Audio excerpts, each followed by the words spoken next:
All right, Mindy, you want to go ahead and advance the slide deck? And we'll jump in. People can still continue to join. Does Sherry have a question, or is she just raising her hand? I'm going to allow her to talk in case she has a question. Oh, okay. I see that now. Sherry, you can unmute yourself if you have a question. Are you just waving?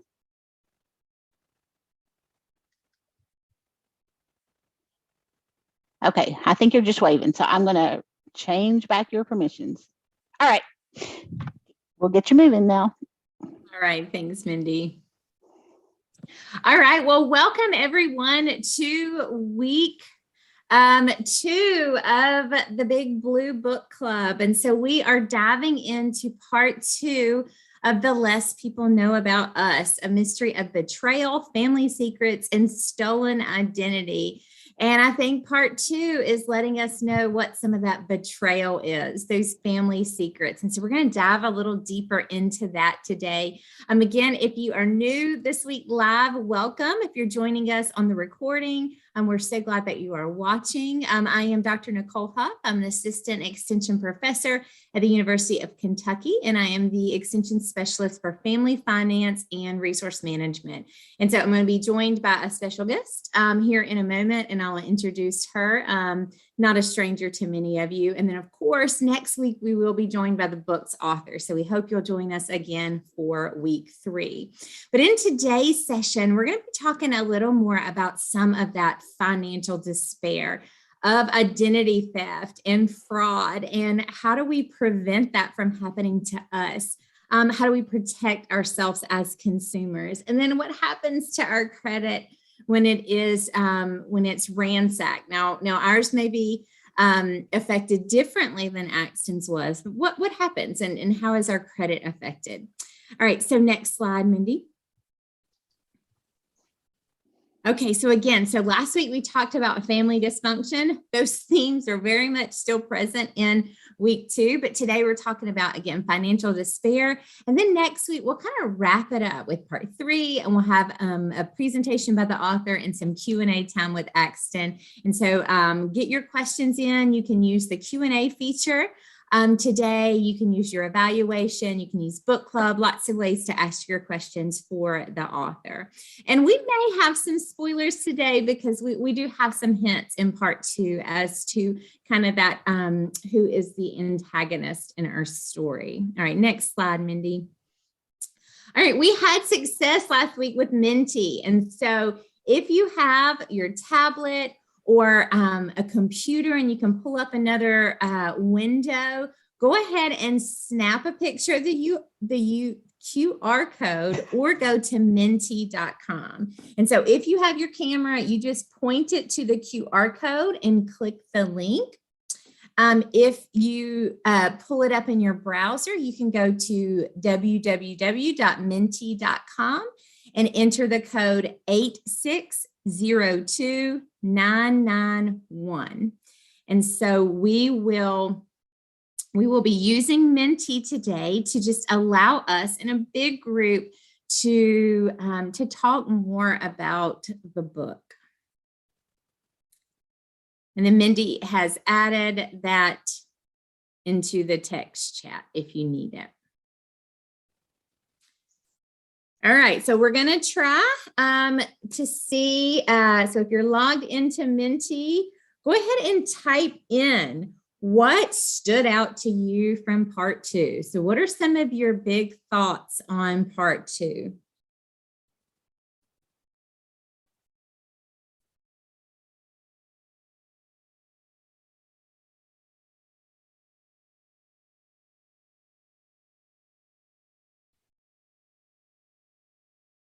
All right, so responses are starting to come in. The ripple effect throughout our life from the identity theft made my stomach drop. Yeah, it made my stomach turn to the mother betrayal, debt struggles, poor communication, Axton's focus of her education around identity theft. So it definitely fueled her. Debt, the mother's illness, right? And so we see the mother pass away in this section. The betrayal by her mother, Axton believes she knows who stole her identity, just how it has impacted her life, right? Every part. Her scholarly determination, and she'll talk to us some about that next week, in how it really fueled her career. Yeah, her own financial problems, right? So she was left to put together those pieces. She didn't get she didn't pass go and collect $200 and get a get out of jail free card. She had to deal with the actions of her betrayer, absolutely. But she was able to use that to achieve success. Yeah, I am absolutely floored by her grit.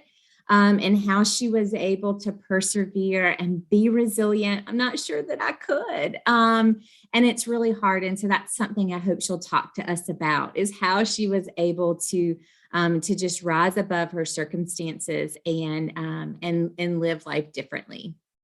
Yeah. And then, yes, so Mindy says, if you can put in the comments, feel free, if you can't respond to Minty, put it in the comments and Mindy will help to get those on too.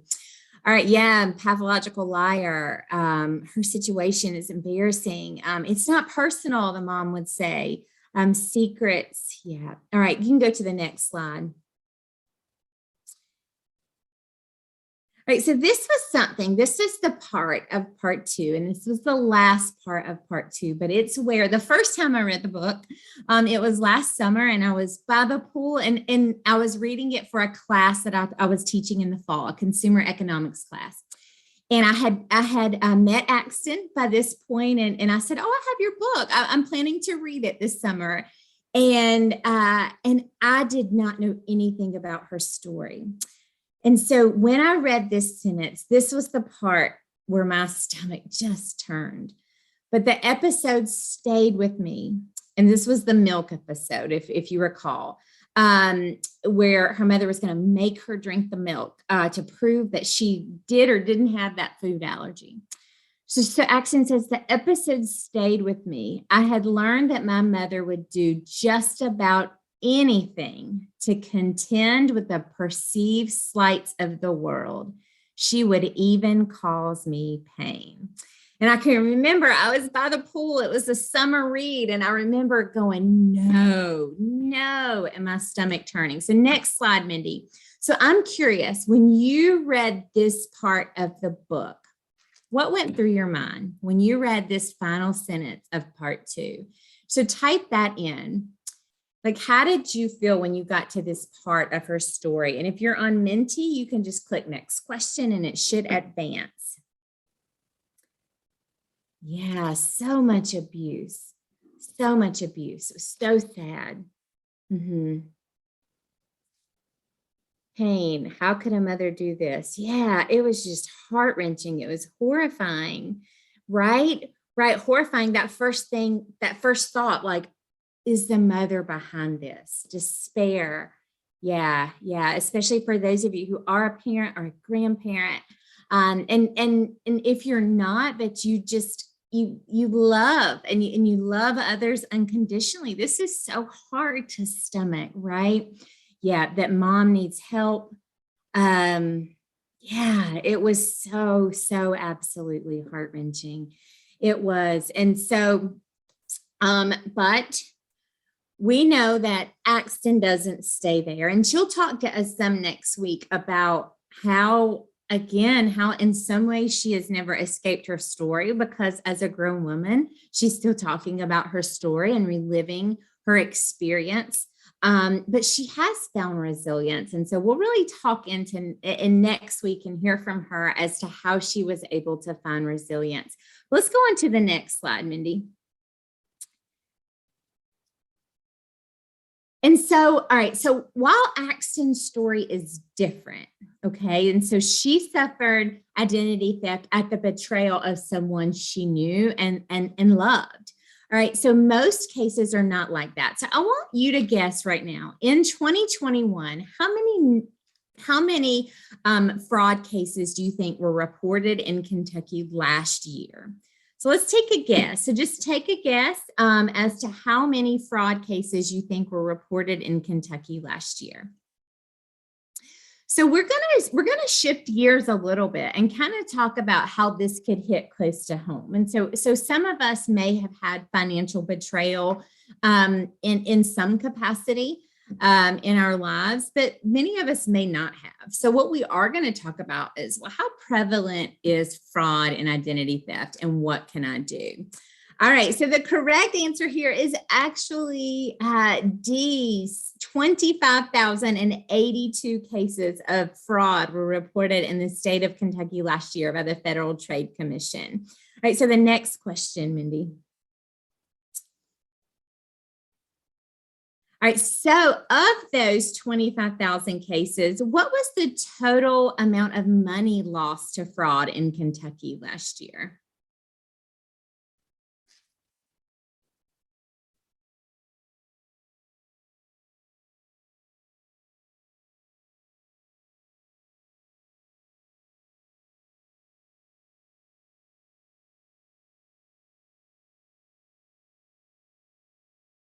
Right, so I see some responses trickling in.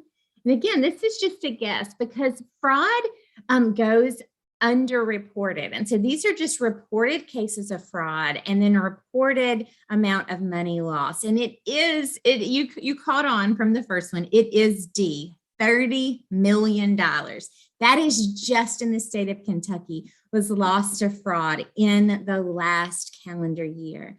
And we do know that the pandemic, we have seen an increase of that percentage. And so these were some stats that are fresh. I pulled these last night, but these are reported statistics in Kentucky. And so we have 25,000 cases of fraud and over $30 million lost, with the average loss at about $350 per case. And so we see that imposter scams, which is what we're going to talk a lot about today. Imposter scams was the top scam. And that's when somebody is pretending to be you, right? That they are, or are pretending to be someone they're not. Or you can go to the next slide, Mindy. All right, and so at this time, I want to introduce Kelly May. And so Kelly's going to be joining us for a good portion of today. And Kelly is our Senior Extension Associate for Family Finance and Resource Management. And one of her areas of expertise is on identity theft and fraud reduction. And so I'm so excited for her to talk to us about how this can kind of hit home. And so she will talk to us about parallels we see in the book, but also how we can avoid being a victim of identity theft. So welcome, Kelly. Thank you so much. I'm so glad to be here. This is such an important topic for everybody to hear about. And there's no way to totally avoid this ever happening to you. You cannot close the door and prevent it entirely, but knowing about it is the best way to keep yourself safe and to keep this from happening. So we're hoping to give you lots of tips today to keep yourself safe so this doesn't happen to you. All right. So let's, next slide. All right. So before Kelly dives in, I want you to, in a word cloud, what do you think a con artist looks like? So describe in a word, what does a con artist look like? So describe it. Me, I don't know. Yeah, it could look like you. Anyone, family, shifty, shady, just like anyone. Looks like us, family, ourselves, normal. Normal. Yeah, anyone. I like these. So the bigger the word, the more responses, right? Normal. And that does. So, and that's one thing that Kelly will drive home is a con artist can look like anyone, right? It doesn't look like this shady fella here in the cartoon.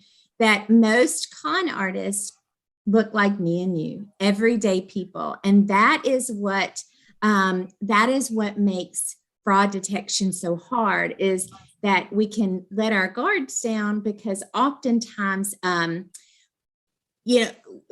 con artist is unsuspecting, right? Is unsuspecting looking. All right, so the next slide. Hang on a second before we move off of Oh this. yeah, absolutely.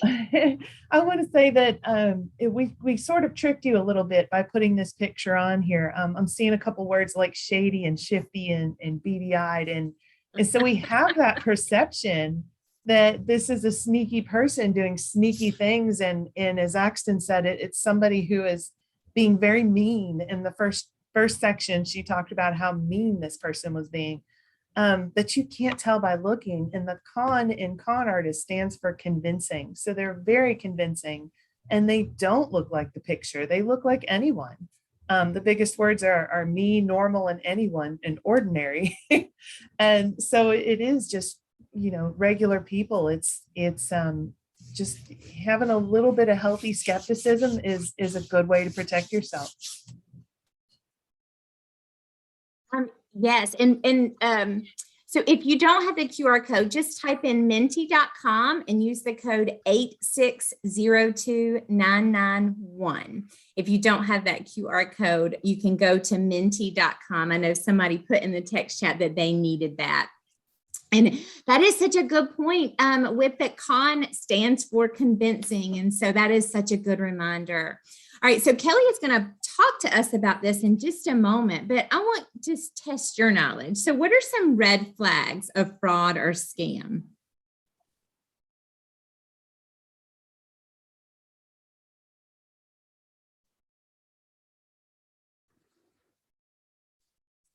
Seeing some things coming in, too good to be true, unsolicited email. If someone's acting strange, yeah, sometimes people do give away through their behavior. Bad grammar or spelling. Oh, this is a great deal. Their story doesn't quite fit the facts. They pressure you to make a fast decision. Uncharacteristic behavior. Today only, right? A fleeting deal. Impatient. They're very impatient with you. Overdrawn accounts. And so we're gonna talk about warning signs for identity theft as well. Not clear, poor spelling, a random email address, phone number, constant phone calls, impatient, fake words or logos in emails. So Kelly, your job will be very easy because they're hitting on a lot of these. Mindy, you can go to the next slide. And then Kelly, why don't you talk to us some about what these red flags are of frauds and scams? So you all have done a great job of recognizing these red flags. And I loved that several of you mentioned the pressure tactics, that today only, and there's only a few left. So limited time and limited quantity. Anytime somebody is trying to make you rush, that's a sign that there's something they don't want you to take the time to see. If you read about it, you might find the flaw in what they're offering. If it's exclusively for you, that's very flattering. It sounds very nice, but a real offer, a real deal, a real, discount or something like that is going to be available widely. So a true offer is going to be available to everyone. It won't be private just for you. Another one I want to point out is the pay by wire transfer, internet currency like Bitcoin or gift card. Those are untrackable forms of payment, and often they are unreversible. And so if somebody is asking you to pay with one of those forms of payment, that is a red flag that they're hoping you don't try to get your money back later, because you won't be able to. So you always want to use a more standard form of payment that you'll be able to get a receipt for, to track, to reverse, and those sorts of things. The next one down, the deposit the check and send back, keep the difference and send me back. It might take the form of an advance fee. So I'll do this service for you, but you need to pay the insurance for it first, or there's some fee you need to pay up front. If it's any situation like that, don't deposit that check, because that check could bounce. And you could be out the money you mailed back, plus the fees for the bounce check, plus the money that isn't really there that you were counting on. So that can take a bad situation and make it worse. On the other side of the list, you'll see a lot of things like threatening arrest or legal action, where they're trying to scare you into doing something. or they make it sound so good that too good to be true, that there's an investment with high return and no risk, or there's a sweepstakes and you're guaranteed to win. Well, we know sweepstakes and lotteries, there's probably only going to be one winner if anybody wins at all. There are certainly no guarantees in those situations. And then down at the bottom, a couple of people mentioned the phone calls and the robocalls you get at home during dinner, or now they're coming on your cell phone. If you get a call and they're requesting that you answer yes or press 1, they're trying to confirm that you're a real person. So you don't want to answer yes or press 1. You want to hang up without speaking, so that if you do answer, they may bother you that much more.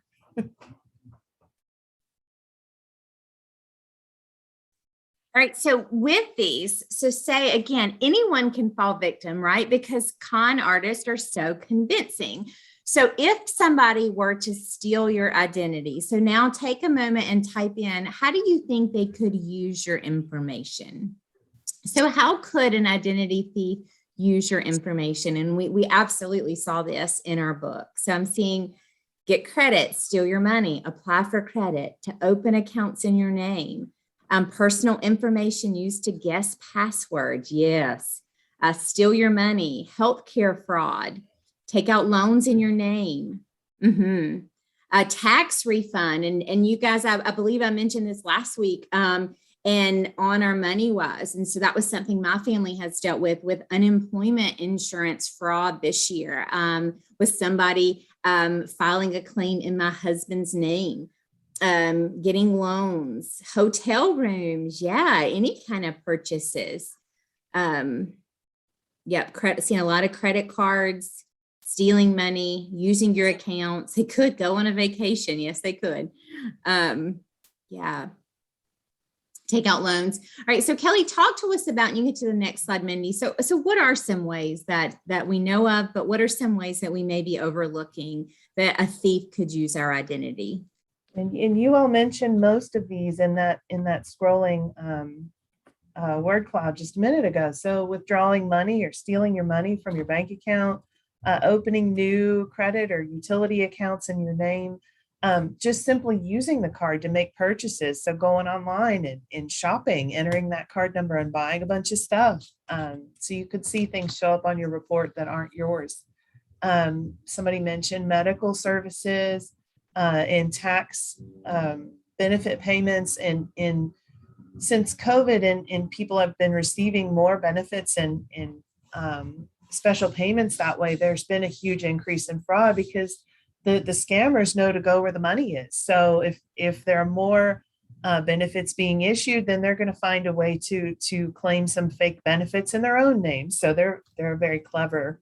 Unfortunately for us. And then finally, falsifying identity. So what I mean by this is these are the more severe cases, such as somebody uses your name to apply for a job, or they get pulled over by the police, or they're being arrested and they give a false name that's not their name.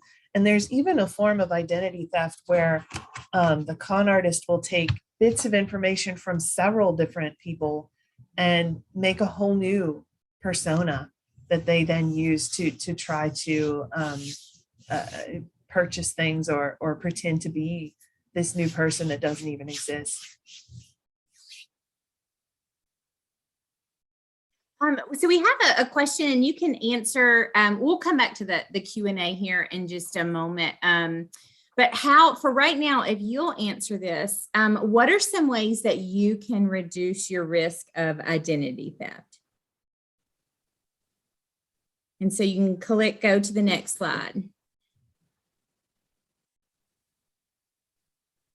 So always be aware, creating strong passwords, freezing your credit, making long passwords and changing them often, protecting your personal information, never share bank information, be cautious, seeing a lot of strong passwords, question and check on everything. Yes, stop and verify is what I like to say. Be protective of your info.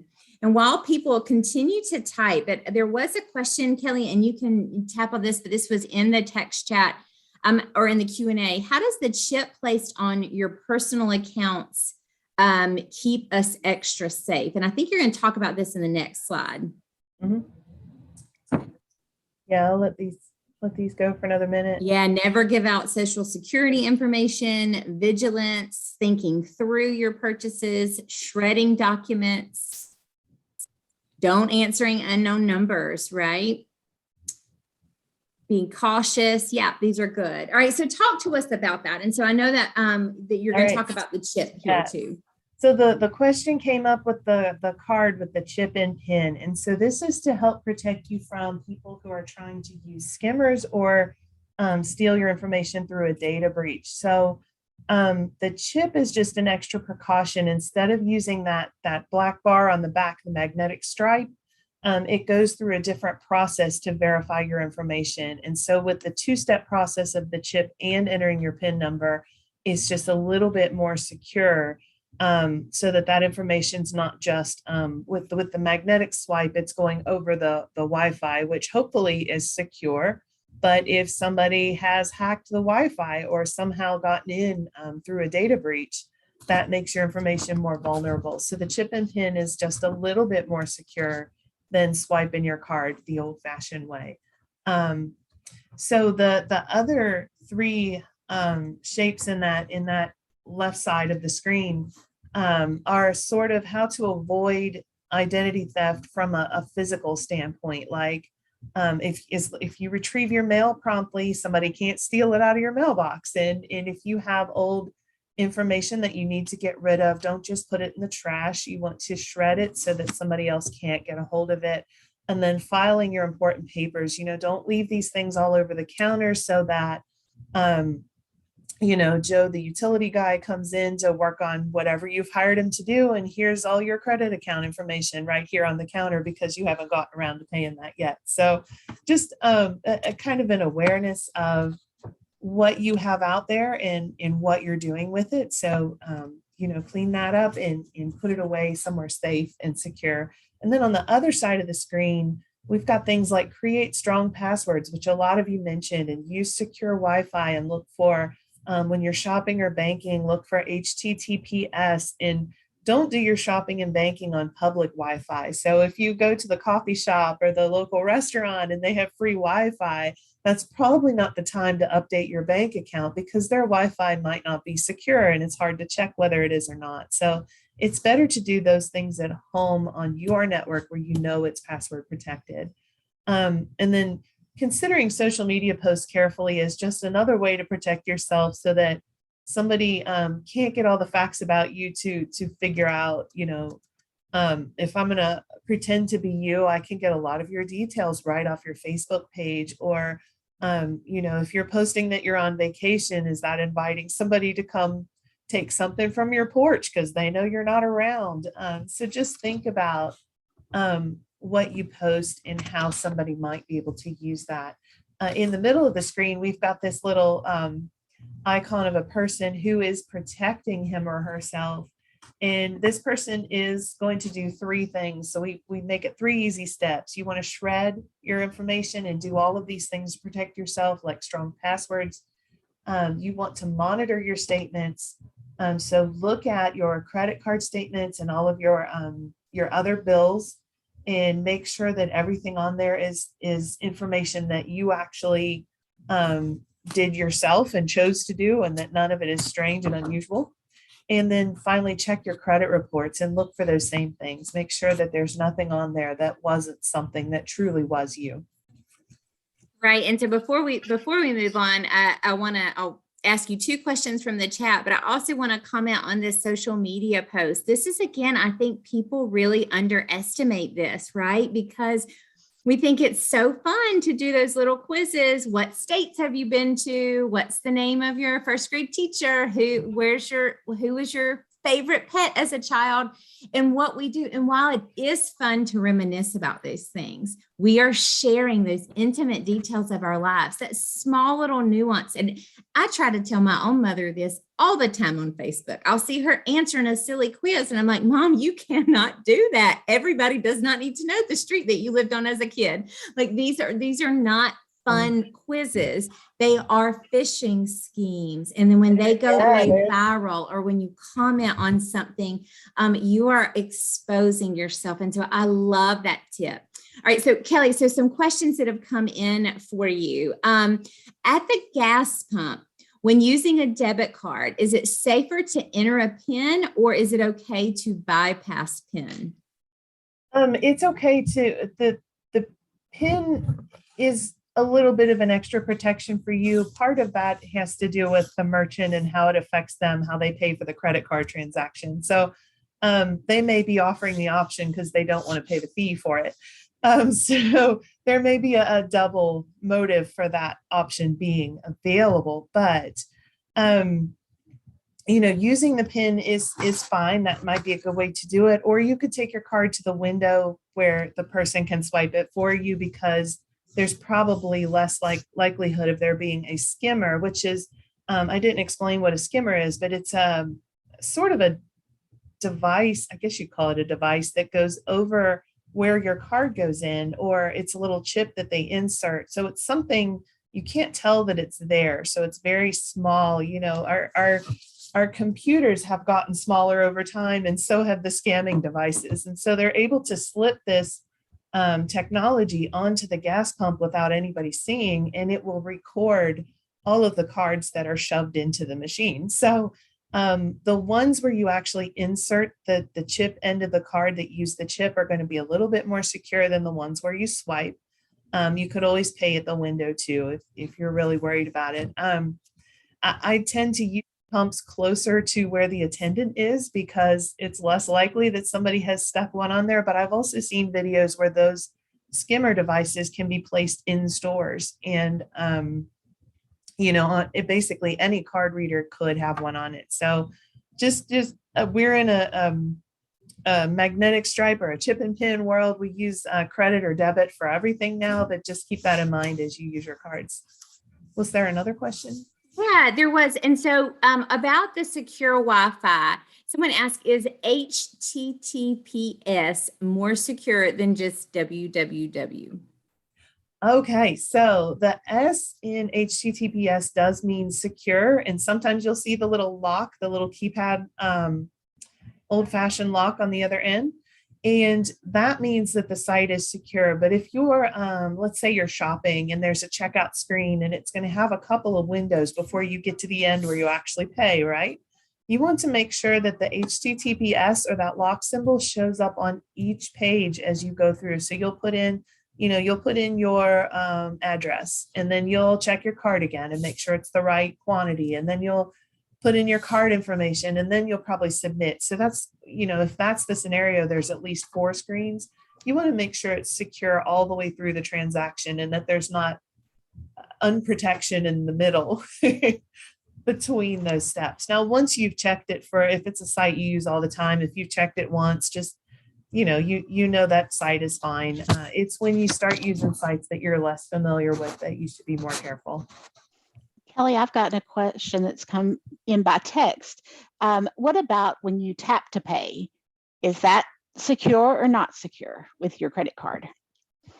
I don't know as much about that. I think it's fine. I can tell you one odd thing that I learned when I worked for the banking department. Those RFID protectors that they advertise on TV, and they show the sneaky person walking by and stealing the radio waves from everybody's purses.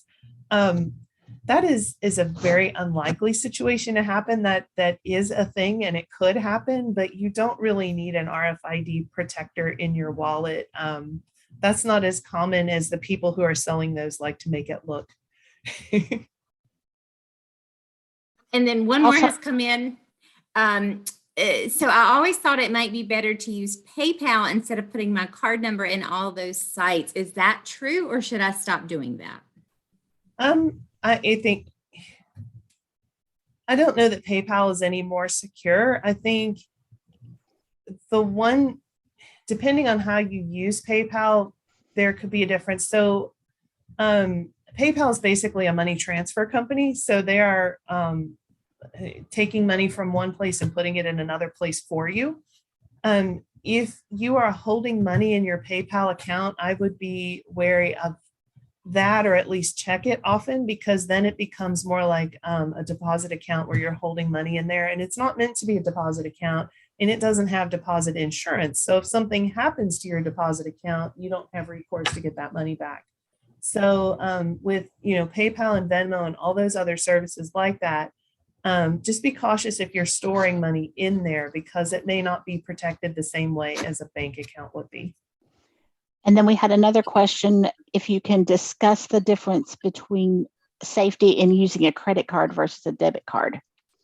All right, that is an excellent question. And the precautions for, or the, what's the word? The reporting time is different between the two. So it's actually, in a way, it's a better protection to use a credit card because you have a longer amount of time to realize something has gone wrong and report it. With a debit card, that window of time is very short. I think it's a couple of days. I haven't looked it up recently.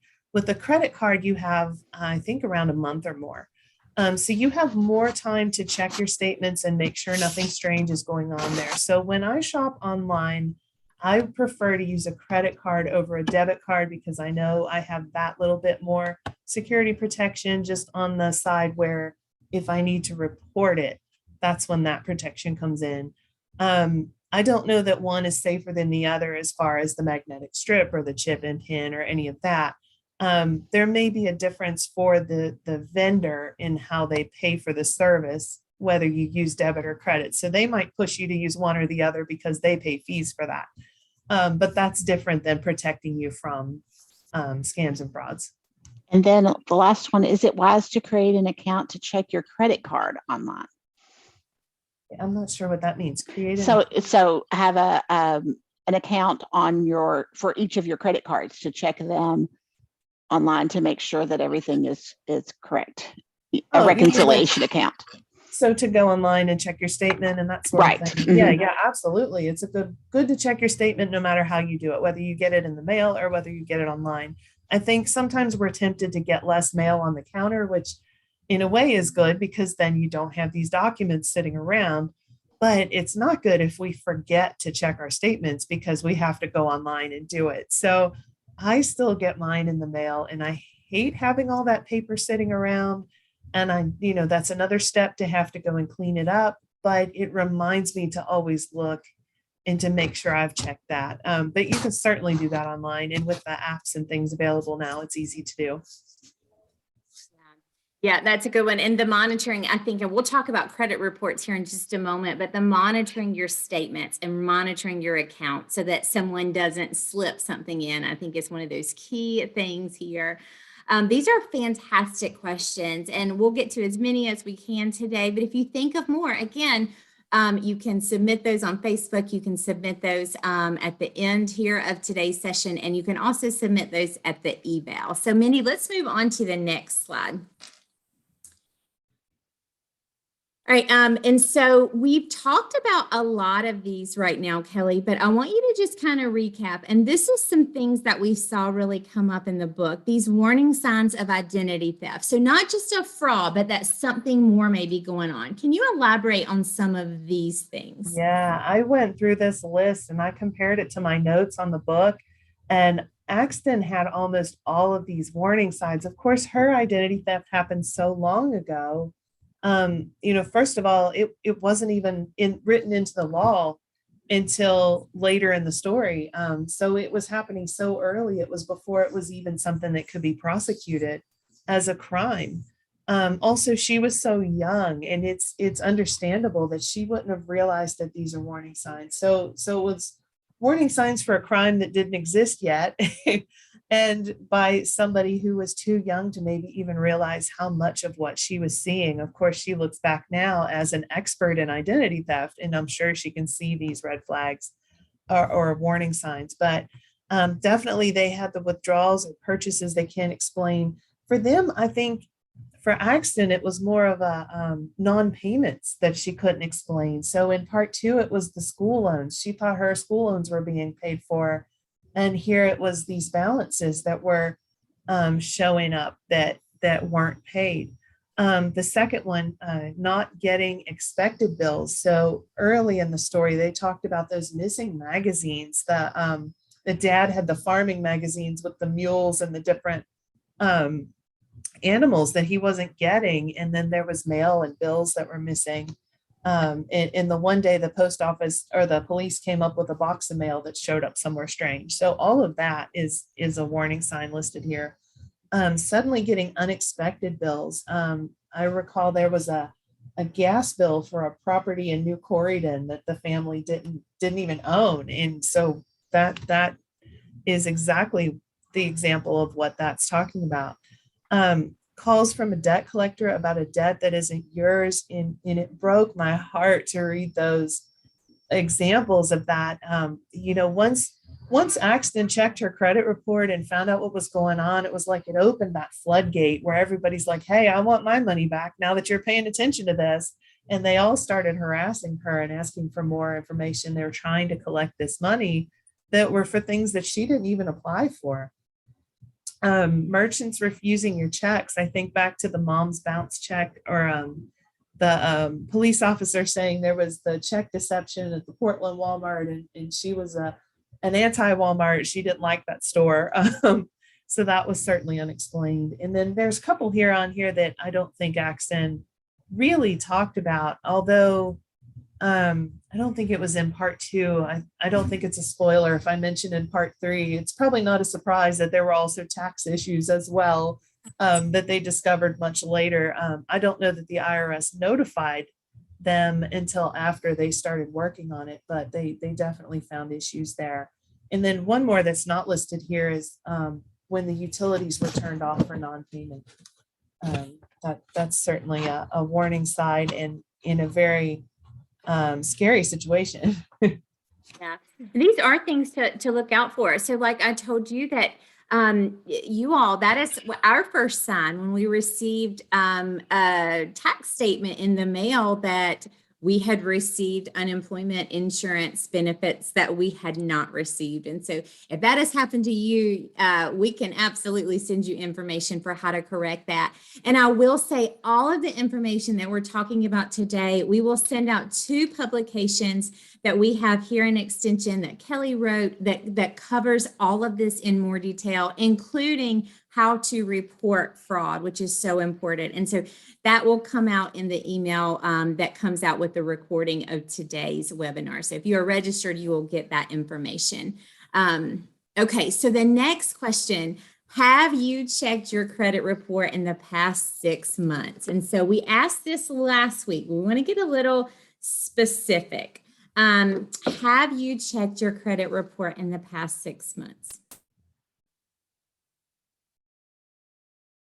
We're seeing kind of split. It's really close right now. 57% is saying yes, 43% are saying no. And I'm seeing some more in the text chats there as well of no, never checked, yes, no, yes, no. And so we're seeing again, so I'm seeing, Kelly, it's kind of split. So Mindy, let's go on to the next one. And we know this is really important. So Kelly, talk to us about the importance of requesting your free credit report and doing it at an approved site, and why that's so important to monitoring your credit history and checking for identity theft and fraud. Right. So the site to use is annualcreditreport.com. There are many other sites where you can check your credit report, but this is the official one that is recommended by the Federal Trade Commission and the Consumer Financial Protection Bureau and all the federal agencies that handle fraud and identity theft. They recommend you use this site. There are actually 3 different major credit bureaus in the U.S., Equifax, Experian, and TransUnion. And you can get all 3 reports from those 3 companies through this annualcreditreport.com, or by phone or by mail. If you don't like to use the internet, you can do it the other ways as well. The credit reports are always free once a year. So we had 6 months on the poll. Maybe some of you checked it 8 months ago and you're not quite up to your next, year wait to check again. During COVID, the federal government made it so that credit reports could be checked free weekly, and that just ended yesterday. So if you didn't get in on that, that's fine. You can still always check yours free every 12 months, and you actually get 3 free ones because you get one from each credit bureau every year for free. So you can check all 3 at once, or you can, wait a few months and check the next one, wait a few months, check the next one. So that's kind of a rolling coverage if you can remember to do it, if you can put that in your calendar and not forget. It's an easy thing to forget to do. And if you sign up for credit monitoring, this is basically what they're going to do for you. So you can pay for a service that might do that for you, and be careful that you get a reputable one if you do, or you can do this for yourself for free. So just, read through the document and make sure there's nothing strange in there. Sometimes things get reported incorrectly, and if that happens, you can dispute the information and get it changed to reflect what actually happened. So, if you have an account that's closed and they didn't report it correctly, maybe you need to submit something that shows, hey, I closed this, and then they'll fix it on your report and that sort of thing. So there's lots of different scenarios that could happen. Now, what Axton discovered is something totally different than a little typo that somebody made when they entered the information. She found widespread identity theft, and not just, a skimmer at a gas pump, but true, where somebody tried to be her and opened accounts in her name that were not hers. So there are tools and resources for dealing with that. If that happens to you, I hope it does not. But if it does, there is federal resources from the Federal Trade Commission, and we can provide you this information also in the email that might be good to share. Absolutely. The Federal Trade Commission. I was going to say, so some of you are asking some really great questions, and we have resources that will cover some of that information. And so I'm making notes of everything that we have a resource for that we'll be sure to include in the email, because it's really, it's a good information, and it's so important to be vigilant, especially in the wake of COVID, where we're seeing just increases of identity theft and fraud everywhere. So you were saying, Kelly? I lost track of what I was saying because I looked at the questions. I want to make sure I answer the questions. Checking your credit does not affect your credit rating. So pulling your report will not ding your credit one way or the other. It's fine. You should do it. When you go to pull up your report, you have to provide a lot of information to prove that you are you. That's why it's very important to make sure you go to the actual site and not somebody pretending to be the actual site, because there are people who set up very similar web addresses and fake websites and then try to collect your information that way. So make sure you type it correct and double check the spelling. And then once you're in there, they're going to ask you a lot of very personal questions about the loans that you have, to make sure that the report they're pulling up is yours. And it might be from a long time ago. You might have trouble remembering whether or not you had a car loan in 1996. If that's on your report, that might be the question they ask you. So it's okay. Just know that there's a few hoops to jump through, and that's for your protection. So it's a good thing. I think a minute ago I was talking about, what was I talking about? I don't know. You've covered so much good stuff. So, but I don't want us to run out of time without going to the next slide. So can you advance the slides? All right, so Kelly is going to talk about credit and some ways that we can improve our credit, whether it's because we've made some decisions that weren't the wisest in our spending history, or like Axton, we've been a victim of identity theft and we have to repair that. So before Kelly talks about how to improve, what are some ways that you think you can improve your credit?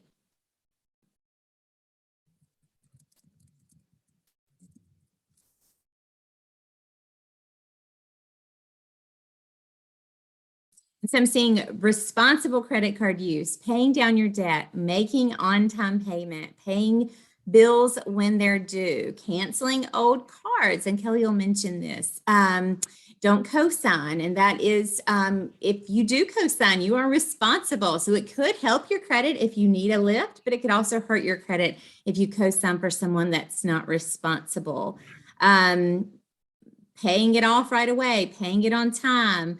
I'm seeing these tips. So why don't we advance slides, Kelly, and then just wrap us up with talking about some of these concrete ways and explain a credit score to us and then ways that we can improve that. All right, I saw two of the big three and what you all were entering. My big three tips are to pay on time. That's the light green payment history. Paid down balances, that's the light blue amount owed. And those two together are 2/3 of your credit score.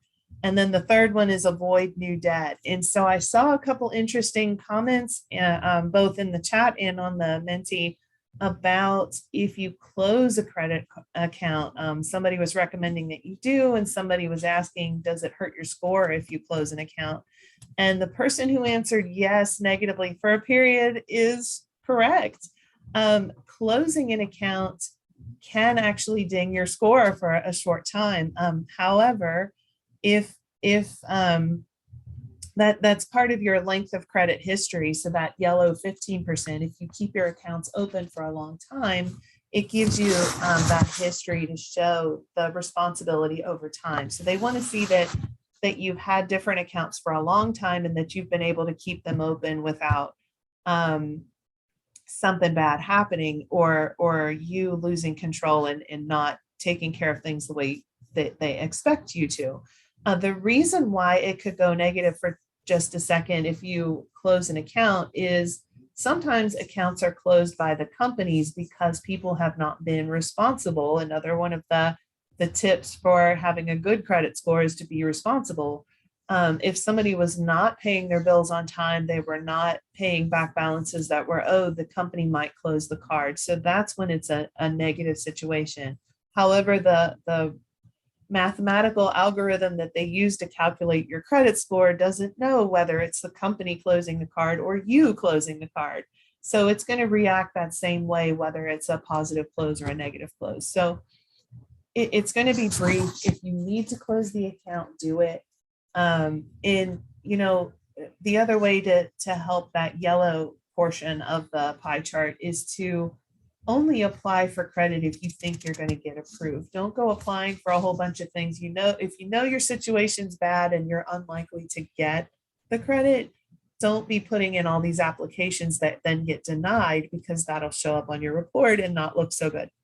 But back to the biggest two chunks. So the payment history is really looking at, are you reliable? Do you pay your bills on time? And so that is the biggest way you can improve your credit score, is to keep paying your bills on time.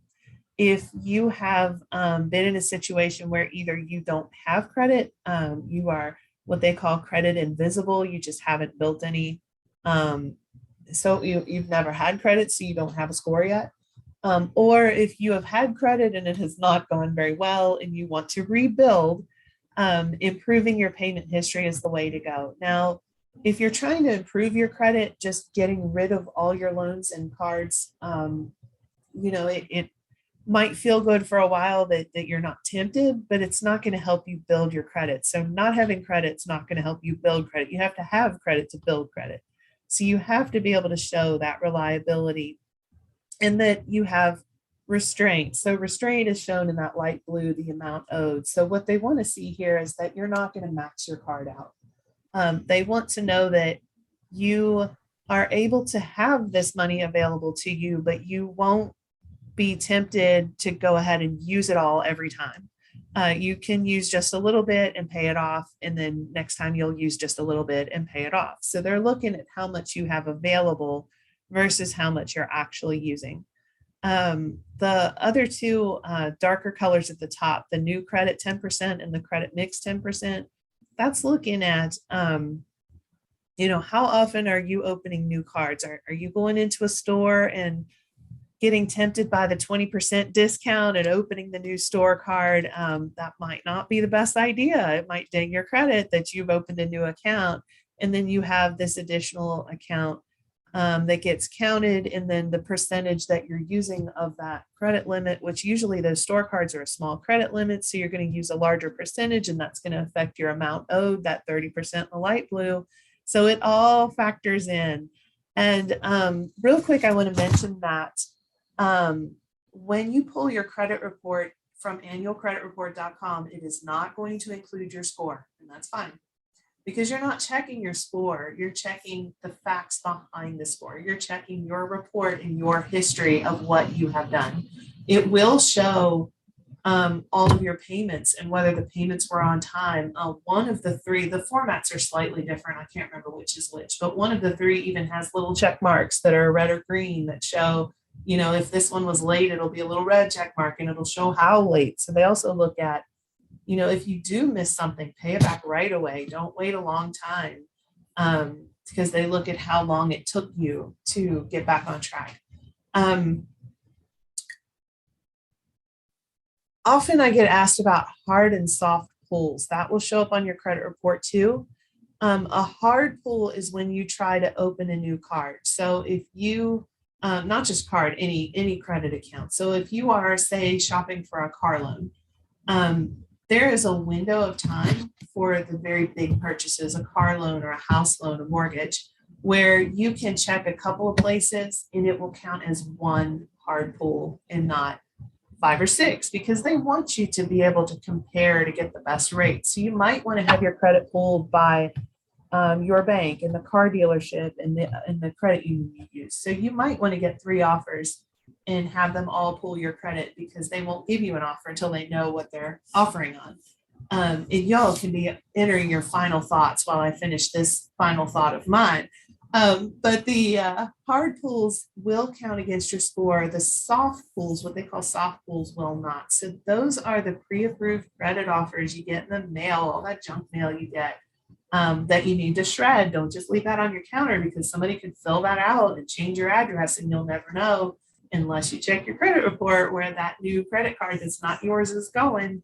So those things you can't help. You can't help if they're checking your credit without your knowledge, and so those do not count against you.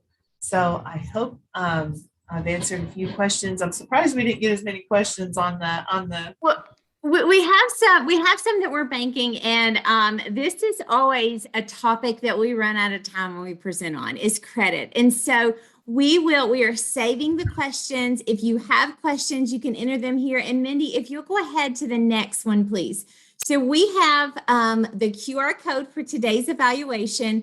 We also have the link that Mindy will put in the text chat. So we do have the link today. We'll send it out via email, but you can enter questions in here too. And so what we will do, if we didn't get to answer your question because we're at the top, we will bank all of these and we will send out either a Q&A that just has, if we have an information publication or fact sheet on it, we will send that out in the email. But at the conclusion of the series, anything that we weren't able to get to, we will send out that information. And so we have a lot of resources on credit, on building credit, on identity theft, on fraud protection, consumer protection, and we will be sure to equip you with those because it is a lot to unpack, and we know it's a lot to unpack. It is overwhelming, and that is one of the jobs of our team, Kelly and myself, is to help you kind of feel less overwhelmed, to know you don't have to know everything.